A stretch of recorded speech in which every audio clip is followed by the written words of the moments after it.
Good evening, friends, fiends, and night owl supremes. Welcome to A Bit Late. It's me, A Bit Frank, and tonight I will be your guide into a realm between realms. Well, really, it's a ghost story about a mansion that has been burnt down, and it's quite an old one, so you know how this might play out. But without further ado, find a comfy spot, a comfy blanket, a comfy cat, and some tea, or just close your eyes and follow my voice into the old mansion. Down on Long Beach, that narrow strip of sand which stretches along the New Jersey coast from Barnegat Inlet on the north to Little Egg Harbor Inlet on the south, the summer sojourner at some one of the numerous resorts which of late years have sprung up every few miles may, in wandering over the sand dunes just across the bay from the village of Manahawkin, stumble over some charred timbers or vestiges of crumbling chimneys showing that once, years back, a human habitation had stood there. If the find rouses the jaded curiosity of the visitor sufficiently to impel him to question the weather-beaten old bayman who sails on his fishing trips, he will learn that these relics mark the site of one of the first summer hotels erected on the New Jersey coast. That's where the old mansion stood, he will be informed by Captain Nate or Captain Sam or whatever particular captain it may chance to be. And if by good fortune it chances to be Captain Jim, he will hear a story that will pleasantly pass away the long wait for a sheep's-herd bite. It was my good luck to have secured Captain Jim for the preceptor of the angler's art during my vacation last summer. And his stories and reminiscences of Long Beach were not the least enjoyable features of the 2-week sojourn. Captain Jim was not garrulous. Few of the baymen are. They're a steady, self-reliant, and self-controlled people, full of strong common sense, but still with that firm belief in the supernatural which seems inherent in dwellers by the sea. The old mansion, said Captain Jim, or the Mansion of Health, for that was its full name, was built away back in 1822, so I've heard my father say. There had been a tavern close by for years before that was kept by a man named Kramer, and the people used to come from Philadelphia by stage, 60 miles through the pines to Hawken, and then cross here by boat. Some would stop at Kramer's, and others went on down the beach to Homer's, which was clear down at end by the inlet. Finally, some of the wealthy people concluded that they wanted better accommodations than Kramer gave, so they formed the Great Swamp Long Beach Company and built the Mansion of Health.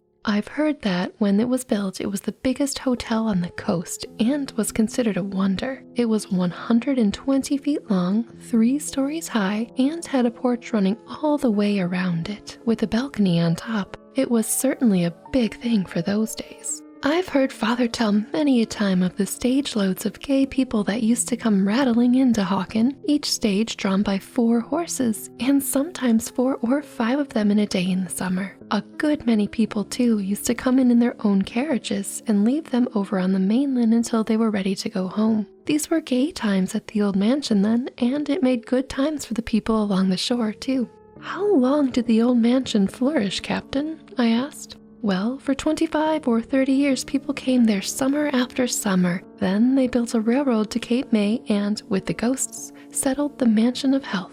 What do you mean by the ghosts? I demanded. Well, you see, said Captain Jim, cutting off a mouthful of navy plug. The story got around that the old house was haunted. Some people said there were queer things seen there and strange noises were heard that nobody could account for. And pretty soon the place got a bad name and visitors were so few that it didn't even pay to keep it open anymore. But how did it get the name of being haunted, Captain Jim? I persisted. Why, it was this way, continued the mariner. Maybe you've heard of the time early in the 50s when the Powhatan was wrecked on the beach here and every soul on board was lost. She was an immigrant ship and there were over 400 people aboard, passengers and crew. She came ashore here during the equinoctial storm in September. There wasn't any life-saving stations in them days, and everyone was drowned. You can see the long graves over now in the Hawken churchyard where the bodies were buried after they came ashore. They put them in 3 long trenches that were dug from one end of the burying ground to the other. The only people on the beach that night was the man who took care of the old mansion. He lived there with his family, and his son-in-law lived with him. He was the wreckmaster for this part of the coast, too. It wasn't until the second day that the people from Hawken could get over to the beach, and by that time the bodies had all come ashore, and the wreckmaster had them all piled up on the sand. I was a youngster then and came over with my father, and I tell you, it was the awfulest sight I ever saw. Long rows of drowned people, all lying with their white, still faces turned up to the sky. Some were women with their dead babies clasped tight in their arms, and some were husbands and wives whose bodies came ashore locked together in a death embrace. I'll never quite forget that sight as long as I live. Well, when the coroner came and took charge, he began to inquire whether any money or valuables had been found, but the wreckmaster declared that not a solitary coin had washed ashore. I'm sure. Sorry for the pun during this terrible tale. People thought this was rather singular, as immigrants were, most of them, well-to-do, and were known to have a good deal of money with them, but it was concluded that it had gone down with the ship. Well, the poor immigrants were given a pauper burial, and the people had begun to forget their suspicions until 3 or 4 months later there came another storm, and the sea broke clear over the beach just before the old mansion and washed away the sand.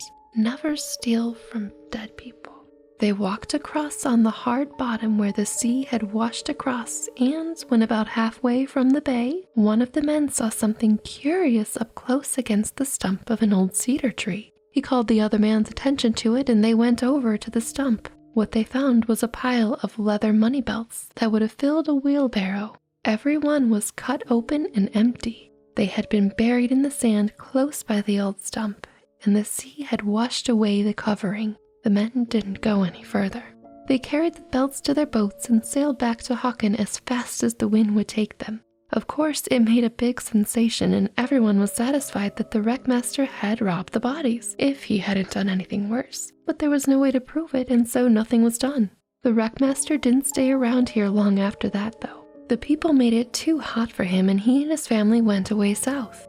Years afterward, the story came to Hawkins somehow that he was killed in a barroom brawl, and that his son-in-law was drowned by his boat upsetting while he was out fishing.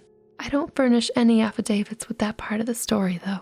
However, after that, nobody lived in the old mansion for long at a time. People would go there, stay a week or two, and leave. And at last it was given up entirely to beach parties in the daytime and ghosts at night. But Captain, you don't really believe the ghost part, do you? I asked. Captain Jim looked down at the bay, expectorated gravely over the side of the boat, and answered slowly, "Well, I don't know as I would have believed in him if I hadn't seen the ghost."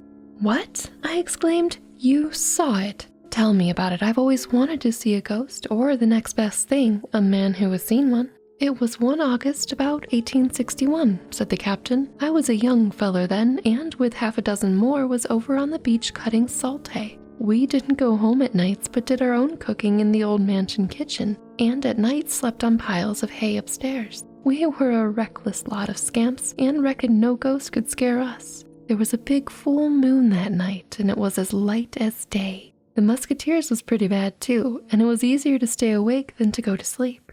Along towards midnight, me and 2 other fellers went out onto the old balcony and began to race around the house. We hollered and yelled and chased each other for half an hour or so, and we concluded that we had better go to sleep, so we started for the window of the room where the rest were.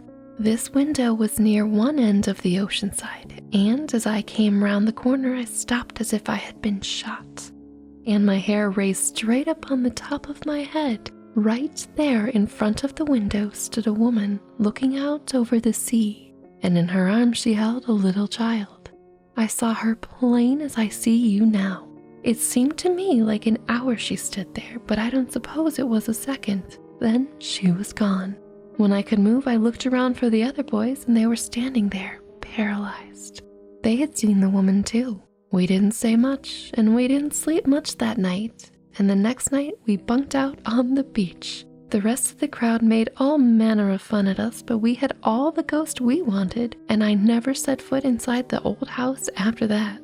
"When did it burn down, Captain?" I asked as Jim relapsed into silence. "Somewhere about 25 years ago. A beach party had been roasting clams in the old oven, and in some way the fire got to the woodwork. It was as dry as tinder, and I hope the ghosts were all burnt up with it." The end. Wow. The thing about old ghost stories, well, probably not all of them, but what I found is that there's a lot of build up to the actual sighting of the ghost, and then we snap back to reality, And then, whoops, I hope the ghosts are gone because the building burned down. I'm not convinced that ghosts work like that, though. I feel like they kind of exist in their own time, and maybe the building is still there where they're haunting it in our physical space, but in a different time. But these are some rambling thoughts of mine. What are some of yours? If you're up and you have the ability to comment and you're not so sleepy. I don't know. I feel like, come on, Captain Jim. Why would you wish the ghost of the woman with her baby that just stand there to be burnt alive? Literally did no harm to you, and they're only ghosts because someone stole from them. Oh, the humanity in the ghosts. Manatee? Ghost manatee, a manatee ghost. I'm so sorry, friends. Anyway, I do hope you enjoyed tonight's ghost story. And I guess when the next moon is full, pay attention and look in the windows to see if you can't see ghosts for yourself. If that's your thing, and if you're not too fearful. I'm kind of fearful at times. Depends if the cats are home or not. But off to sleep and dream what you will, or stay a while and enjoy another tale. Whichever you choose, I'll speak to you again. And until then, stay spooky, my friend. Good night.